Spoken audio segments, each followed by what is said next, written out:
Hello everyone, welcome to Thriving Scrubs. We've been away for a while. We have been away for a while. We've had stuff going on. I feel like, Dave, you should probably apologise. I should apologise. Yeah, for us being away.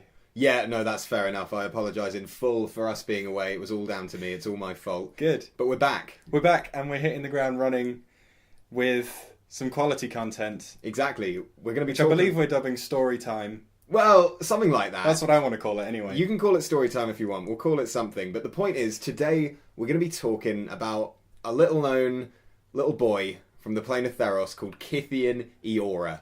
Eora? Or Kytheon Eora. I don't know how it's pronounced. I didn't even know that. But Kytheon Eora, he's just a legend. And it's going to be the story of how your man Kytheon turned into Gideon, hero of standard, ally of everything, you know, the omnipresent, yes, the god, almighty, could be, maybe, soon to be. I don't know. Who knows what Gideon will be up to? But the point is, today's about Kytheon. We thought it would be fun just to go back a little bit because you don't know much about the magic lore, do you? No, well, the premise here is based on the fact that even though I play a lot of magic, I know next to nothing about the characters within the narrative or the plots that they weave. I followed kind of what happened to Emrakul, right, but not really. Like, I couldn't repeat it. I don't actually know the story well enough. No. So there's a lot of material to be grinded out of this. So we thought we'd start with the Origins Planeswalkers. Yeah, because that's a good introduction to magic. Yeah, they're nice. They're good little stories. They're quite they're all contained within one little online story for the most part. There's going to be a few references to stuff outside of that So story. just go read that. Yeah, basically, if you want the full impression, there'll be a link in the description to go and read the story properly as intended. But we get a view out of that, so it's fine. Yeah, if you're here for some fun, if you're here for some drama, we're going to bring the drama. So come on, get into it. Let's start off with. Tell me about him. So the first thing you need to know about Kytheon is Kytheon's first mention. Because, you know, Gideon's existed for a long time, but the actual backstory of Kytheon is not something that had been public knowledge before Origins. Kytheon's first mention is actually from a card in Journey into Nyx. So the third card from the third block from the Theros block. And it's on the flavor text for a card called Desperate Stand. Now, do you remember Desperate Stand? No idea. It's a combat trick. It costs a red and a white. Sounds There'll like be a one. picture just up on the video there. But the flavor text reads, "At the Acroan Gates, Hoplites revived the tactics of Kytheon Eora's infamous irregulars." Oh. What do you make of that? Well, there is a card, the card Kytheon's Irregulars. It's like they had it all, they knew what they were doing all the way from the start. Because that's like, how many years before Origins is that? It was shortly before, because you had Theros, and then it was Theros, then Khans of Tarkir, and then Origins. So yeah, it was a little bit of ahead. I think some people made a connection there going, hey, that sounds a bit like Gideon Jura. Wait a minute. But I think some people clocked it. I don't think many people did. But yeah, let's get to the point. So our story begins in Akros. Yes. And if you don't know about Akros, you know about Sparta, right? Basically Sparta. They've got hoplites, it's all up in the mountains, and it's ruled by Anax and Chimede. It might be Anax and Cymede, but I think Chimede sounds better, who are the king and queen of Akros, and they're also warriors. Good. They're like real hardcore, we're the fighters, that's what Akros is about, we're going to beat people up, we're going to win the fights. You know, they've got hoplites everywhere, it's very sort of military-minded as a culture, very sort of, you know, it's got big ancient Greek vibes going on, as you might expect from an ancient Greek-based place. Yes. But yeah, it's essentially your Sparta equivalent, and our story begins with Kytheon held prisoner. No. Now he's He's a rebel. Oh, he's not a rebel, but he's in a bit of trouble.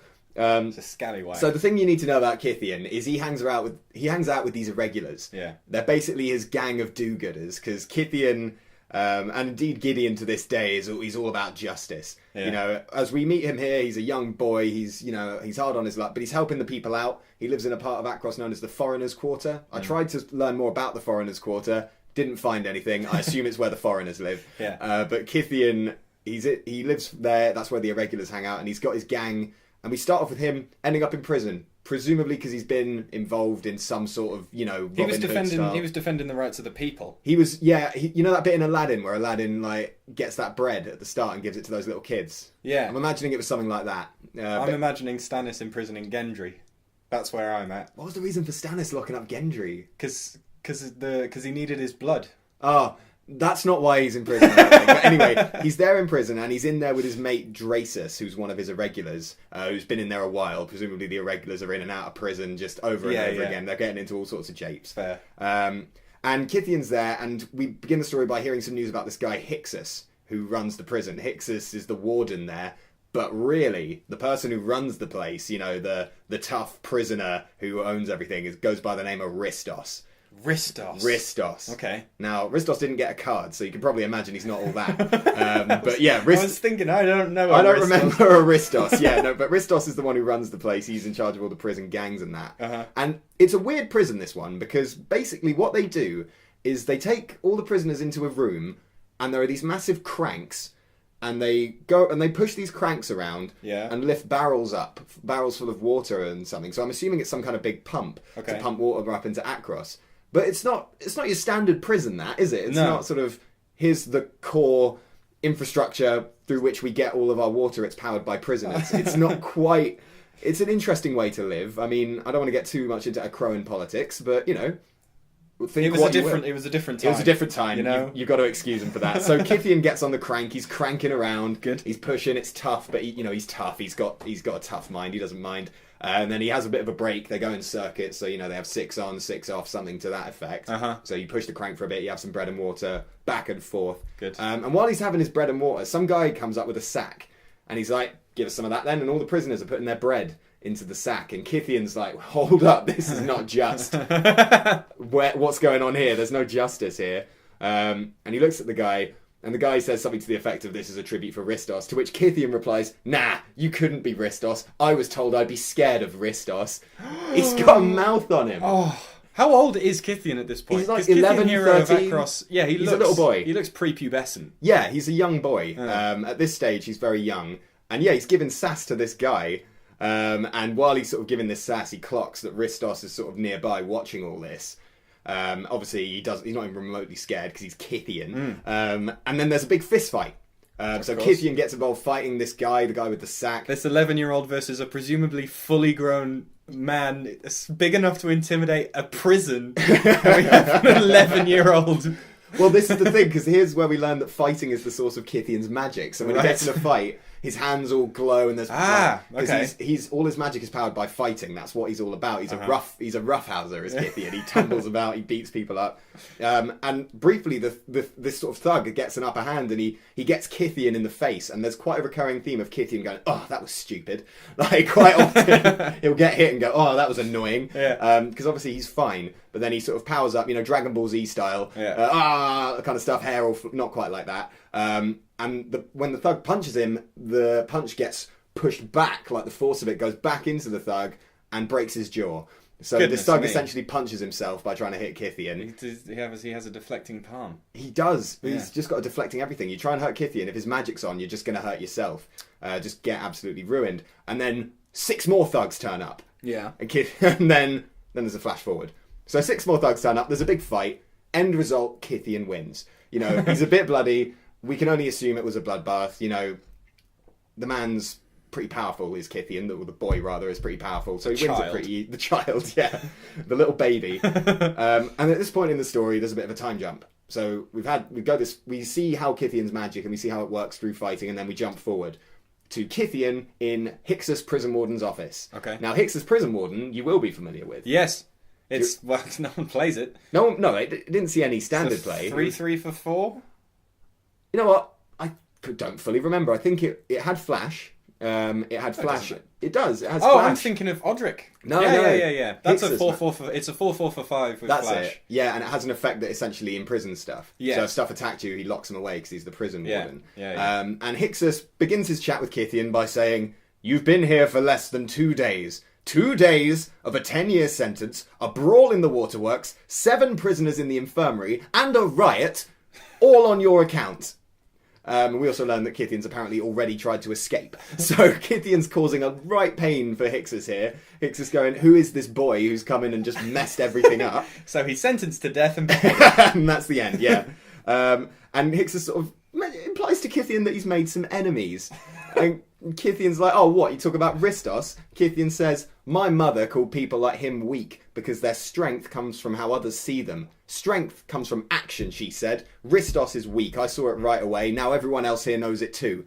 He's got He's got a mouth on him. He's got a little mouth on him, doesn't he? He just runs his mouth. Someone needs to put an end to this tyrant. Any chance he gets, and Hixus brings him down a peg and goes, mate, I know you weren't fighting Ristos, but the prisoners all turned on him because you showed how weak his thugs were. He's got beaten up. He's in the infirmary. Are you just the new Ristos? He's so beaten up. He's not even worthy of a card anymore. Yeah, we had big plans for him. Kytheon, whoever you are. Yeah, thanks a lot, Kytheon. So now Hixus is like, so what? Are you the new Ristos? Is that what I'm meant to be expecting here? Are you going to be the new guy? And Kytheon's like, nah, mate, I'm better than him. Yeah. So again, running his mouth, I'm detecting a hint of arrogance. Are we supposed to like this? I don't know if we're meant to like Kytheon. He's got some redeeming qualities. Then Hixus does this weird thing, right, where he pulls out this dagger. And obviously, when someone pulls out a dagger, the assumption is, oh my god, this guy's going to try and stab me. Yeah. What he instead does is like just lob it down and go, Kytheon, you can just walk out of here if you can get these keys. So don't know what the dagger's for. I think he might give it to Kytheon, and he says, Kytheon, if you can grab these keys, you can get out of prison. Okay. Which, how do you feel about that as a sort of way of determining whether prisoners get to escape? So far, nothing about this prison makes sense to me. No, well, it's a magic prison, so that's the thing. And Kytheon is like, I'm not going to stab you with this dagger to get the keys. Yeah. I think that's the implication is, look, if you stab me, you can walk free. And Kytheon's like, nah, I've got too much justice. And Hixus goes, my boy, I'm about to go all Obi-Wan Kenobi on you. I want to train you, Kytheon. Oh, so swerve. No one saw that coming. Then in comes the training montage. We've got 80s music blaring. We've got Kytheon lifting weights. Kytheon just beating up anyone who comes near him. We get a bit of that, and then they're out in this sort of prison yard.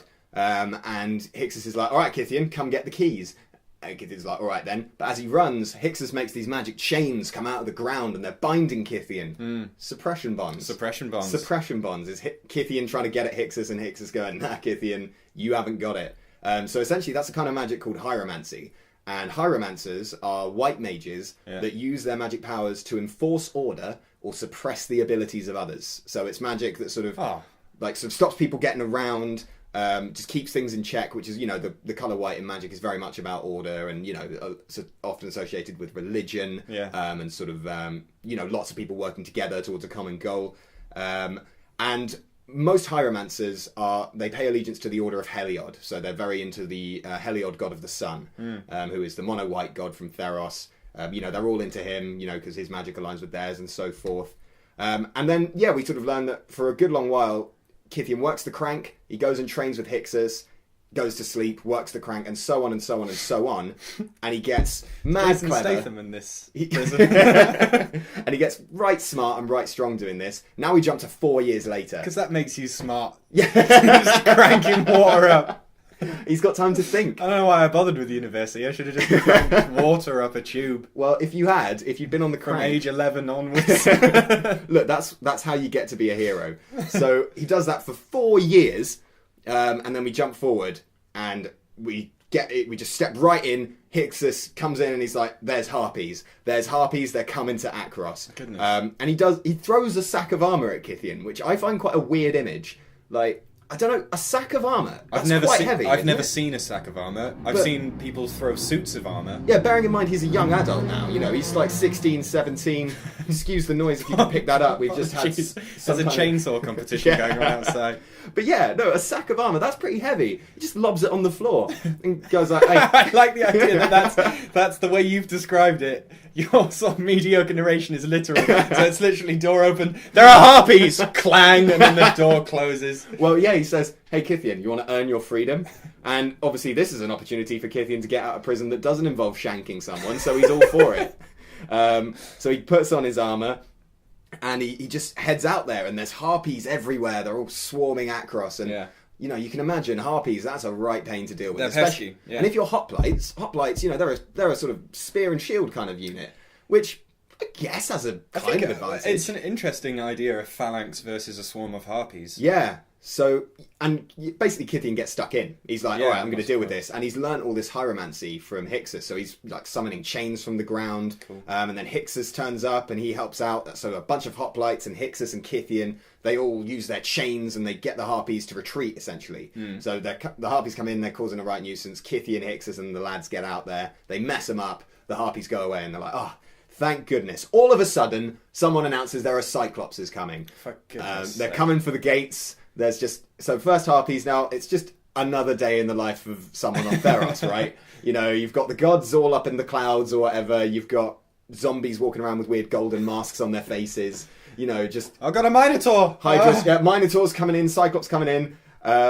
And Kytheon's like, all right, we're going to need the real stuff to deal with these. So he heads off to the foreigners' quarter to find as many of his irregulars as he can. And he finds this guy called Xenon. Now, we don't really learn that much about the irregulars. Like, I didn't want to note down what little information we get, because it's mostly, he's from Setessa, which is another part of Theros. Great. And he wears a green cloak. And I was like, that's not really that interesting. But Xenon's there, he gets all the irregulars together, and he goes, all right, off we go to the gate. They realise, at this point, that they're going to need to do something special, because otherwise these Cyclopses, they're going to get through the wall. So what they do is Kytheon and his irregulars, you know, it's kind of like a sort of less dramatic version of what happens at Helm's Deep. When, you know, when they all ride out in Helm's Deep and knock all the Uruk-hai off the gate. Yes, I do. It's like that, but instead of doing that, they just sort of pop out the gate and then close it behind them.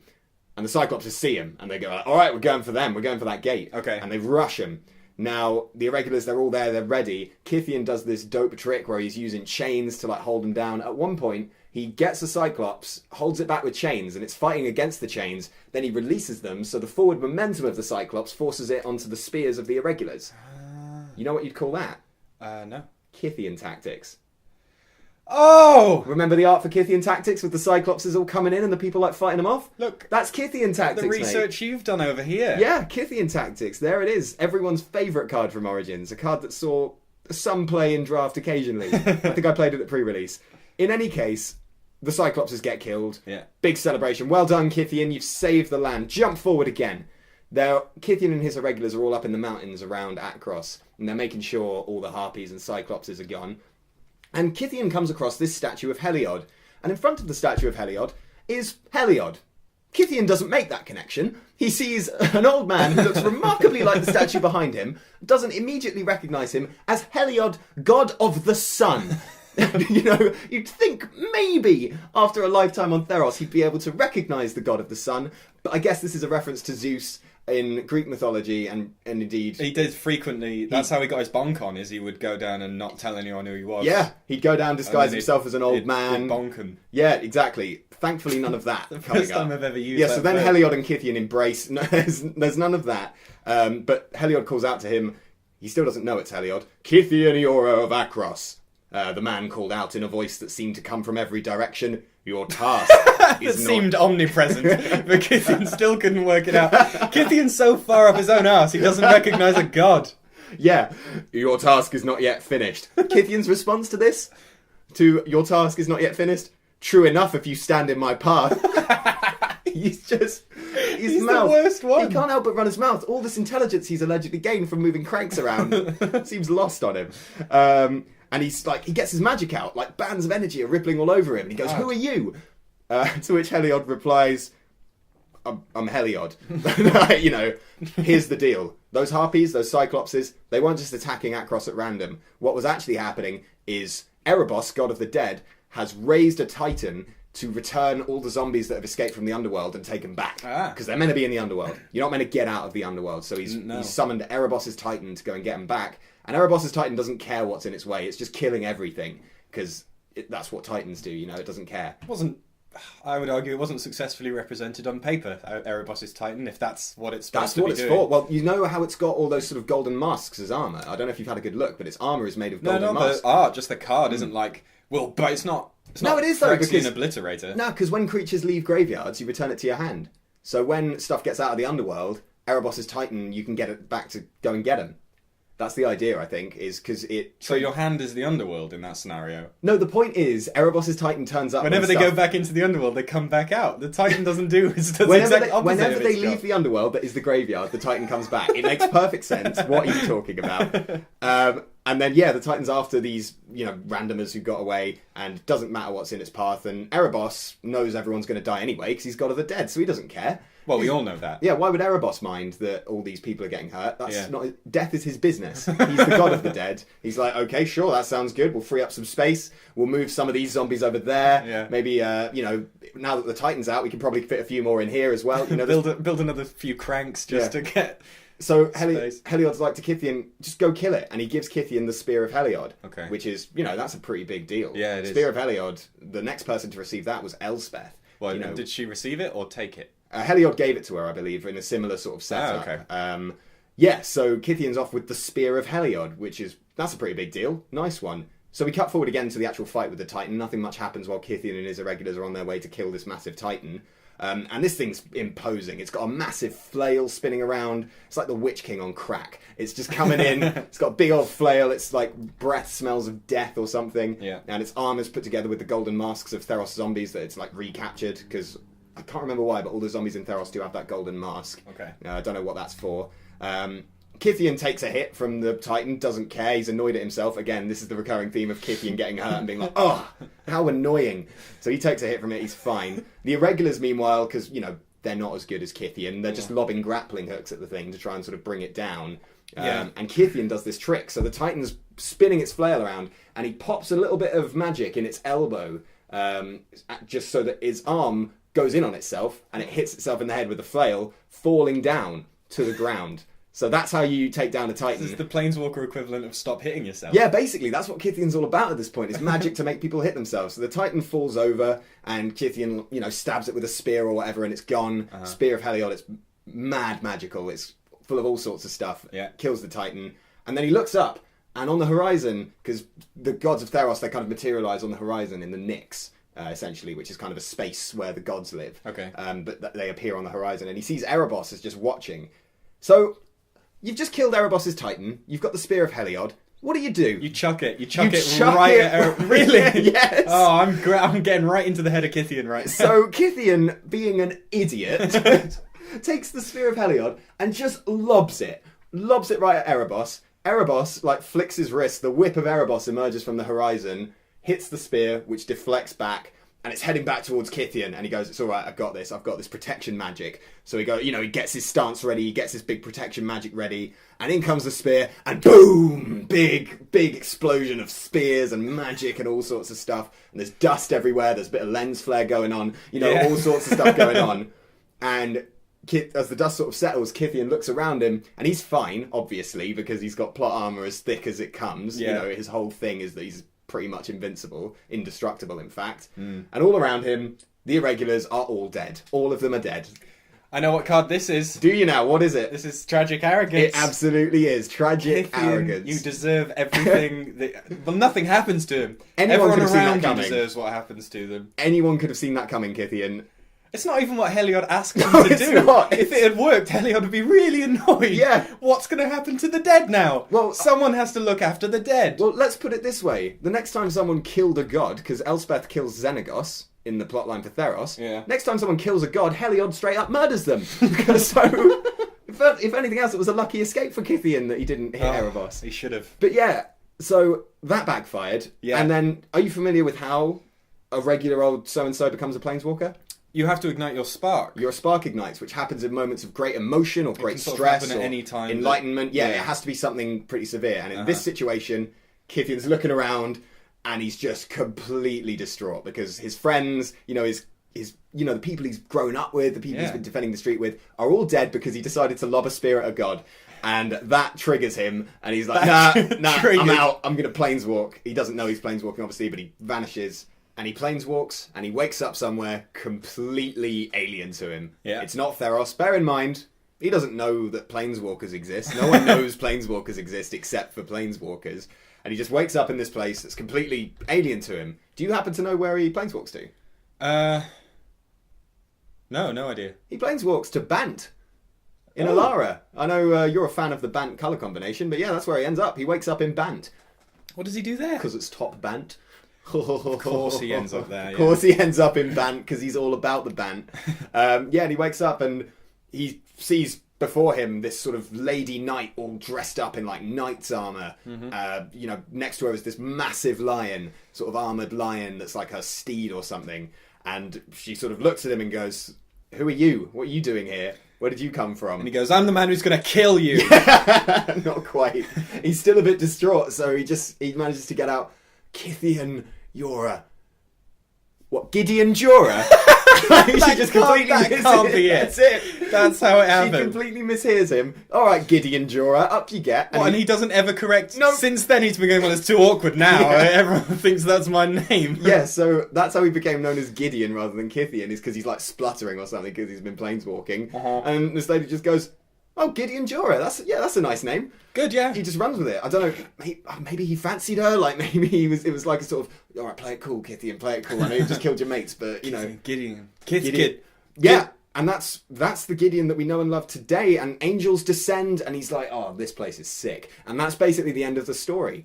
That's how Kytheon became Gideon, and then he spent a good long while on Bant, doing heroic stuff, probably. Yeah. Interestingly, it has since come full circle. We may go into Amonkhet at a later date, but the gods of Amonkhet refer to Gideon as Kytheon when they speak to him. So they see right through him. They see right through him, and Gideon's all about the gods. That's a story for another day, but Gideon's crazy into gods. So, yeah, that's how Kytheon Jorah became Gideon Jorah.